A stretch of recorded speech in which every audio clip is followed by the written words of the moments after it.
Hi everyone, it's Farron here, and I have I just had a delivery actually of a resin model kit bust, and I would like to share it with you. I purchased it online from eBay, from a company called Rover Miniatures, okay, a Russian company. I was very surprised indeed when I actually received the goods.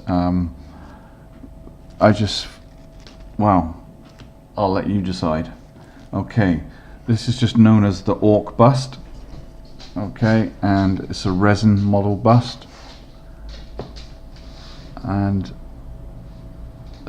I paid £15 British on this, and it's a 1/10 scale bust, and it's got some really nice details, as you can see. There you go, manual zoom. That texture on the fur. You got all those claws mixed in with the fur as well, and he's got his like skull, little tiny skull necklaces, and then he's got like some sort of fur type, I don't know, whatever you call it, clothing I guess. And then on the other side you got like a bit of chainmail, again built in with the fur, which is more or less like a waistcoat but for orcs. There you go. Really nice detail. And like I say, it's 1/10 scale. And then we've got the detail on the face. Just get to focus. There we are. There's one or two little air bubbles at the top there. But again, that could be skin texture. It's got a little by his nose there. He's got a couple of like claws hooked through his top of his eyebrow. Great detail on the ears, the tendons on the neck, and then at the back you got his hair. And look at that detail in the hair, that is just fantastic. That is really nice, worth every penny, and cast in resin as well, which is very good. And those details in the eyes there, those eyes, they look really menacing. This is very nice indeed. Got some more like leather details down there. Oh, that's a lot of painstaking detail. Lots there. You get a little pedestal for it to stand on, and then I guess you can buy one of those little wooden and stick it on top, and then we've got the back part of here, and it has a series of like spearheads or arrows. They do slot in their own little hole, I found, because they've got sort of like a little pin, so that one goes in there because it's pinned, and then this one's got like a tab, and that goes in, something like that. Yeah, so but the detail again on there is fantastic. Let's have a look at one of these spears, then we'll look at the actual backpack. So first I'm looking at the spearhead. So it looks like it's been forged in, it's been shaped from stone or just really shady metalwork from an orc, as you would expect. And it's all bound in like leather strapping, and then you got like the wood grain. Oh, focus camera. There you go, it's focused. There you go.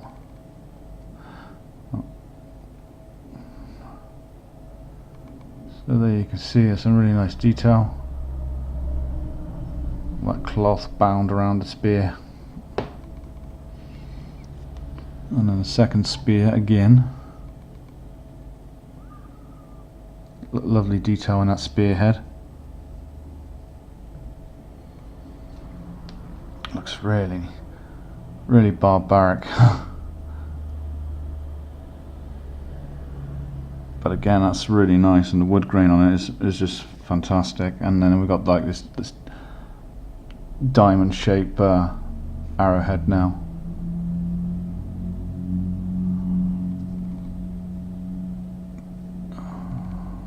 go.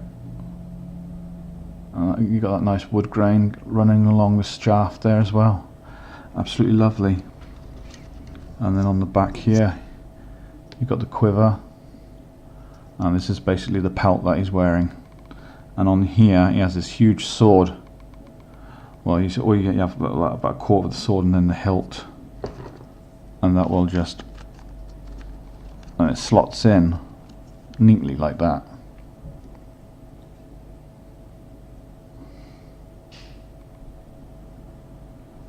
That's better. So that gives you the idea. That's a nice piece of resin as well. It's really clean. There's hardly any. I can't see any excessive flash.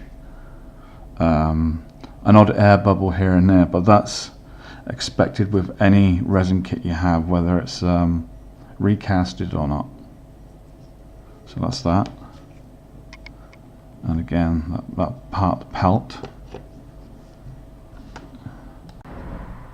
Next bit we're looking at are daggers and the shoulder pauldrons. So these fit to the front of the bust, okay, in a crisscross fashion. Let's just try and grab. Excuse me a minute. I have not dry fitted this at all yet. Yeah, it's something like that across the front of the bust here. So but again, the details on the knife. So this is like the base knife, and again, it got some really nice. There's nice detail. It's nice smooth finish on it. Got ejection tabs there. Nice easy cleanup.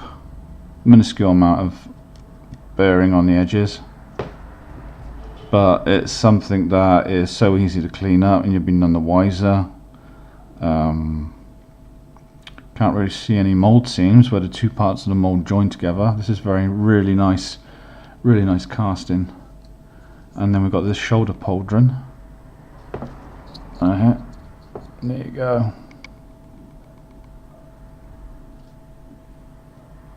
Those can't be air bubbles because they're symmetrical, as you can see on there. But I mean, that looks really awesome. I'm painting like bone. It can either be a challenge or it can be a joy. With me, it's both. But to paint something large this scale in fantasy is going to be an absolute, going to be an absolute dream. I can't wait to start this. But I'll finish the Joker first before I do anything. And then the last shoulder pauldron, which is this one, which is basically just armor, but you got 4 holes in here. Those 4 holes are for these spikes. So these spikes are gonna go in a shot all around, scattered randomly around that shoulder, and that's gonna look really nice. And got some lovely textures in there. And you got some battle marks there from combat. So, and on the inside is just minimal detail around the edges. And then you got the cut off points here, but we would just sand that down with a Dremel tool. These are ejector pin tags here where they come out of the mold. You just get your Dremel and zip it off, job done. And that is that. And that kit is from roverminiatures.com. And I hope you like this little quick, well, I wouldn't say quick, it's about 10 minutes. But like I said, the detail on this model is, and for the price you pay, is absolutely exquisite. Definitely, I will do this. I will buy from these people again. Absolutely. It's not just fantasy they do historical figures as well. So if you like your World War I, World War II, etc. Maybe not World War I, maybe just World War II. They do those as well. Sci-fi figures, wargaming figures, etc. You name it. Whatever tickles your fancy, they've pretty much got it. Metal figures as well. So, and yeah, just go over to their website and have a look. So that's roverminiatures.com, and you'll find them on eBay as well. That's where I found this, and paying £15 is pretty damn good if you ask me. It's definitely by today's standards that is worth every penny. So I'm going to wrap this video up here and say we're gone, and thank you so much.